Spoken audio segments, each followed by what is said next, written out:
to the Digital Dialogue in Western Sydney Unfiltered with Scott Langford, the CEO of St George Community Housing, or SGCH, one of the tougher acronyms I deal with on a daily basis. Scott, welcome, my friend. Thank you for joining us. Chris, thanks very much for having me. Now, background for others, the words community housing, social housing, public housing, Houso, when I grew up, as on the edge of the Dundas Valley, the concept of many terms. Essentially, St George is a business, a not-for-profit business that partners with government and the private sector to own and manage, and sometimes develop affordable community housing. Are we giving it its best description for the uninitiated? Chris, I think you've done it absolute justice. I mean, we really exist in a space where we're a partner between government and the private sector. Our role is to help to increase and manage the supply of housing that's really a sub-market product. So it's for people that are having difficulty through circumstance or financially in accessing private market housing options. And we're part of a mechanism to bring together various partners and subsidy to make it affordable for them to be able to have a place to call home in Sydney.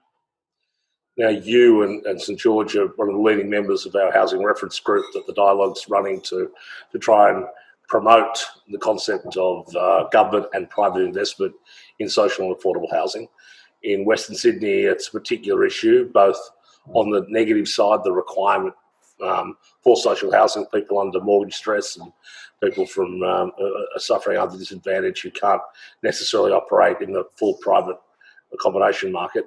But also it's an opportunity for government because the scale of growth allows us an opportunity to tap into that development momentum. From your perspective, Scott, we are in a post-COVID, or let's say in a current COVID world, looking towards potentially a post-COVID future. The need for community social housing providers is obviously up, but is the opportunity also increasing for you to significantly affect the landscape? Yeah, look, Chris, I think in the midst of what is clearly a very difficult and challenging time for the whole community and the whole economy, there is a little bit of a light on the hill in respect of the role of social and affordable housing. There's a beacon that government's shining a light on at the moment as well that really is starting to illuminate the fact that community housing providers like SGCH can bring capital and capability to help make the housing system more resilient. And I think what we've seen and heard time and time again since the COVID crisis has started is the need for people to have a home. Now, you can't stay at home and be safe at home if you don't have a home. And so the role of social housing, the role of community housing is to make sure that everybody, regardless of age, stage or circumstance, has a place they can call home safely in New South Wales. And I think there are now a range of actors and a moment in time where circumstance is bringing a confluence of opportunities. We've got perhaps a softening in asset prices. We've got a reduction in some of the hurdle rates for investment, a willing private sector that wants to be put to work and can do good business doing good, and government that is looking for partners and ways forward. So, I really think there is a unique and interesting opportunity and perhaps an obligation on those of us that can participate to do something at this time. One of those moments of time is the federal government that is very in tune with a residential development community who wants to keep the massive jobs, which for us in Western Sydney is a large part of our workplace and of our economy. Whether or not we would have gone with the homemaker scheme the government has, stimulating some renovations in certain income classes, were there maybe to be another scheme if COVID goes on and more stimulation for the development market, would you be supportive of something like using those tradies to work on maintenance programs in public housing estates, in developing new forms of social housing? Is that a sort of stimulus where you think the CHP sector could step in and partner government in that way? Yeah, Chris, absolutely. I mean, I think the opportunity for the federal government is to contemplate how to lever and get best use of their dollars. I think there are significant drivers that would say we have an existing social housing supply in New South Wales that is on average reaching about 40 years of age, which means it's coming towards end of useful economic life. Yet we've got growing demand. There's some 50,000 households, which is something like 100,000 people on the waiting list. And what's happened really well in New South Wales during the crisis is this government here has invested into helping rough sleepers get into temporary accommodation and then putting some supports around them. What comes next is making sure that the existing supply is fit for purpose and ways that we can also grow that. I think that's where there is opportunity for the federal government to step up and offer some co-investment that helps to lever that. Those of us who've been on this journey for a while in support of the investment in social affordable housing, and in fact the transfer of those assets into not-for-profit providers like St George and your counterparts. There appears to have always been a championing by political terms by the left, Australian politics, the natural home of the social welfare lobbies, etc., who have natural constituency. How do we start to bring the other side of politics into this? How do we not have social housing left as under that banner of it's industry super, or it's the things that are naturally not home to conservative politicians?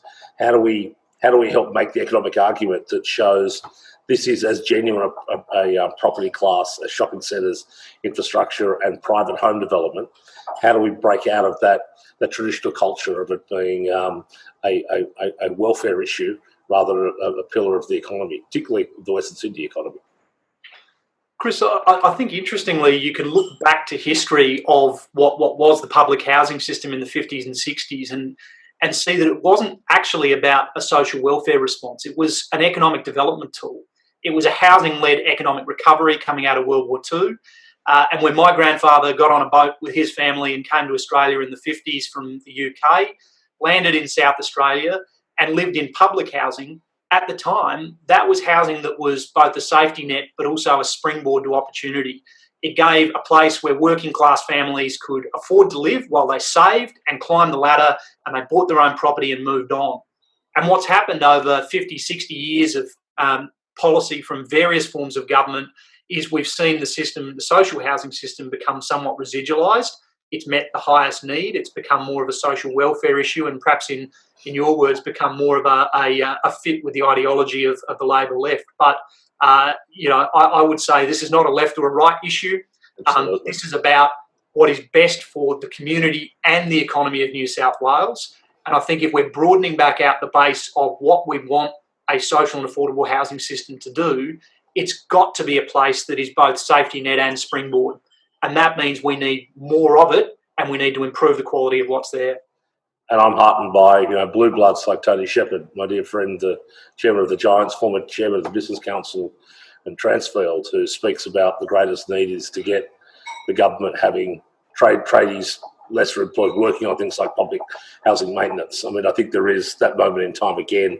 It's another opportunity we have to mainstream this amongst property types as a legitimate, amongst investors as legitimate property classes, and not something on the fringe. So I think great credit to St George as being one of the natural leaders of that process going forward. To that end, the good news, you in recent weeks landed a major deal with NIFIC, the federal government's finance agency, to support affordable housing for a major debt facility to allow you to grow and invest in more development. What will that mean for if you've got your constituents, your customers out there waiting on public housing lists or waiting for different accommodation? What's that mean in practical terms for the people you serve? Chris, I think the best way for me to illustrate that is to tell you about Cheryl, who's one of our customers that I went out and met a few weeks ago. What we've been able to do is with a range of capital partners, latterly with NIFIC, who are investing $210 million through a senior debt facility, but also with the likes of Commonwealth Bank, who have invested $225 million in our business. We've been delivering a pipeline of new build. And in May this year, we handed over 120 keys. And one of those keys was handed to a lady called Cheryl. And when I went and met with Cheryl a couple of weeks ago, she told me a bit about her story. So she's in her 60s. She is unable to work now, spent most of her working life as a nurse, but developed some chronic health issues, has had family and relationship breakdowns, and she was living in a public housing unit caring for her grandson, who she has full-time custody of. And she shared with me that living in a one-bedroom public housing unit, she was housed and affordably But the way that she was running things so that he could continue his education was that on weeknights, she'd sleep on the lounge suite so that he had the bedroom and could do his homework in peace. During the weekend, she got to sleep in the bed and he slept on the couch. And what it means for her and her grandson to be now in a 2-bedroom new apartment, paying a social housing rent to SGCH and also supported by us, has really enabled them to change their entire lifestyle. And it starts to lift the aspiration for her grandson, who feels valued, who feels like he's got his own space, who's dedicated and saying, Grandma, I can now go and do things in my own time, in my own privacy. And what that'll mean for his commitment to his study and the potential pathway he's on, we can't really measure, but we would say it is an enormous shift. And so what it means is every dollar we can mobilise, we can bring capital and capability, and we can partner with government and the private sector. And at the end of the day, that is more bricks and mortar going up. Yep. And for every $1 million in construction, there's 9 jobs being supported. Currently, we've got about 120 million of construction underway. So that's over 1,000 jobs, just our projects. You think about the whole sector and what we can be doing. Then at the end of that process, you get to hand over a key to someone. And that key unlocks a whole lot of opportunities. And that's what it really means. And let's stay with that. We're talking about how we can mainstream the economics of social affordable housing, how we make the general property class and how we overcome some of the resistance to it. But let's dig back into the social side. You run a business with talented professionals who have, as we call these days, a business with purpose. It has to be blue chip on the outside, dealing with government and private sector in hundreds of millions of dollars, quite appropriately. But you also deal at the customer level with people who are in need, who require that accommodation. It must be challenging at times to be an operator of facilities that have a degree of some sort of dysfunction. Often, as we know these days, in communities, mental health issues, significantly high addiction and others. How do you balance in a day that blue chip banker exterior you have to have with your team that are also dealing with the very social nature of the people in need that you're housing? Business head, social heart.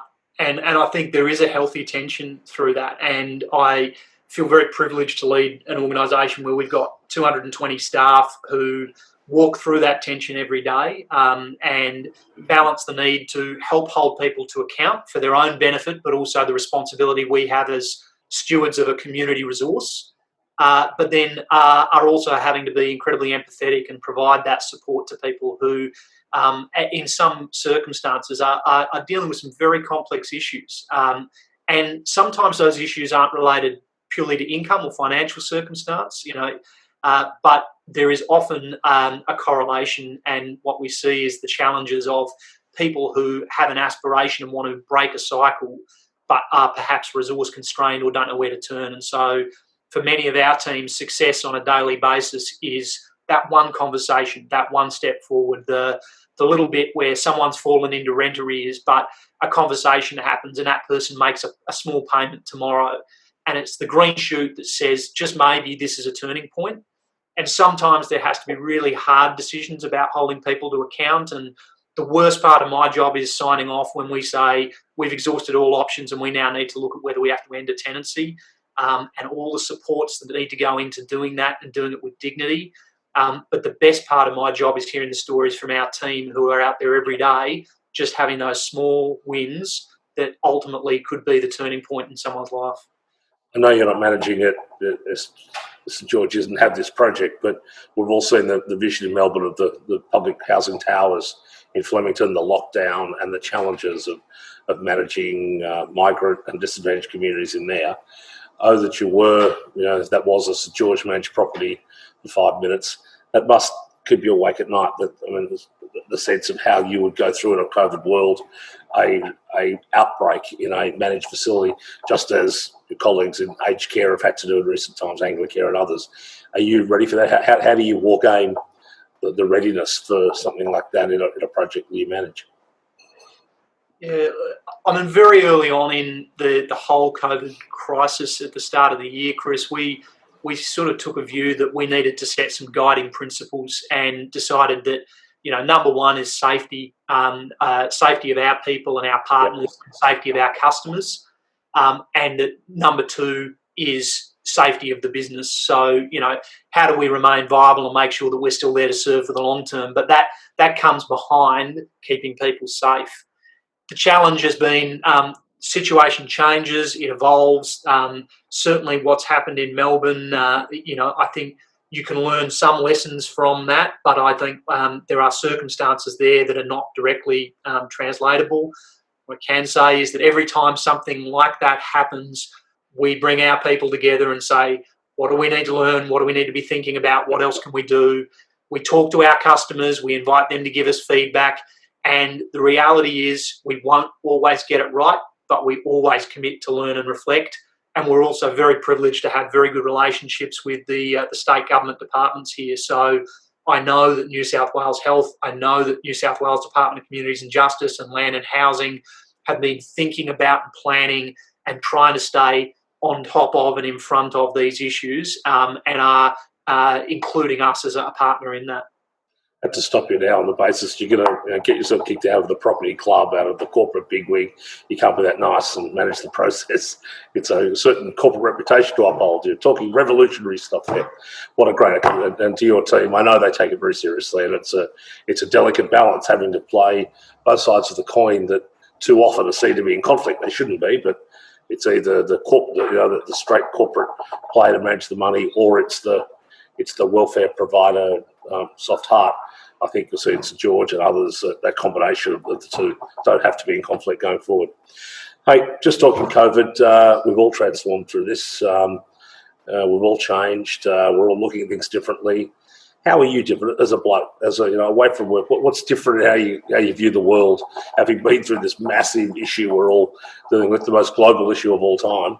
What's it meant for Langford at home?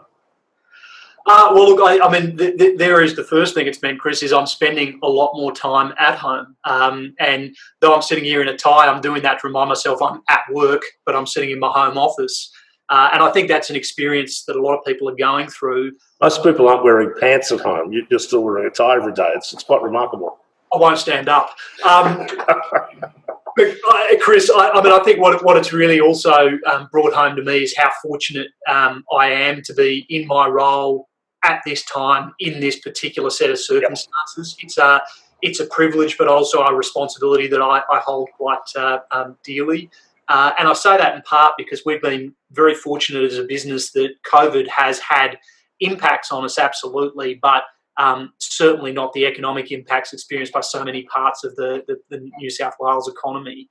And what it's also shown us is that things that you thought were either impossible or couldn't be done, or we needed 2 years and lots of plans to get done, when you have to, needs must, when the devil drives. And I think that has really put us in a place where I am doing 90% of my meetings by Zoom. I've got a staff of 220 that are largely working remotely. We've got 3 offices that are being staffed so that we've got service delivery for those that need it. But if you'd said in January, 90% of your staff are going to be working remotely, you'll be using Zoom as a tool, you'll be doing these, we would have had plans and risk assessments. Yep. We'll need 6 months to procure and we'll have to go through this. And I think what that really says to us is maybe the opportunity is to get out of our own way, that innovation can be driven by circumstance, but we've got the opportunity to take it and say, well, what do we do differently so that there won't be a return to new normal, but it'll be different. And for me, personally, that's pretty exciting. Well, to sum it up in Browning words, sometimes it takes a pandemic.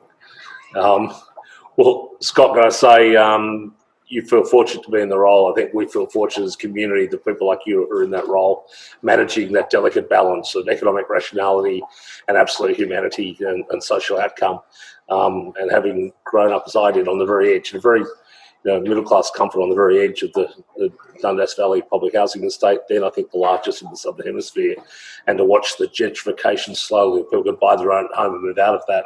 We don't have that mobility as much anymore in the other great public estates of Western Sydney, and it's going to be only innovative financing, purpose-driven management, combinations of good public policy, which we think we're finally achieving, that we might bring that stuff together and make a fundamental change. So if it does take a pandemic, I think we're fortunate you're on the wall, and for us, you and your colleagues. So thanks for. Lastly, what do you when you work with us? What are you watching? What's your Netflix? You look like a Tiger King fan, but what's been your secret passion on Netflix while we've been locked down? I dragged myself through Tiger King and then decided that was thoroughly depressing. So have watched an inordinate amount of comedy specials, and then recently stumbled across Lenox Hill, which is about one of the hospitals in New York. And if you get a chance and you haven't seen it, they've actually got an additional episode they made in the time of COVID, and it's nice. It's really quite powerful. A lens into perhaps what could have been. We hope won't be here in Sydney, and if you need a grounding in the reality of why we all need to be doing our part to overcome this, it's a good way to dial into that. There you go, viewers. Lenox Hill. Tell Scott Langford he sent you. Thanks for your time, my friend. Good luck and Godspeed. Thanks, Chris, and thanks for your advocacy and support. I think with people like you pushing it along, this can be a good city that becomes a great city out the other side of this. Cheers. Thanks, mate.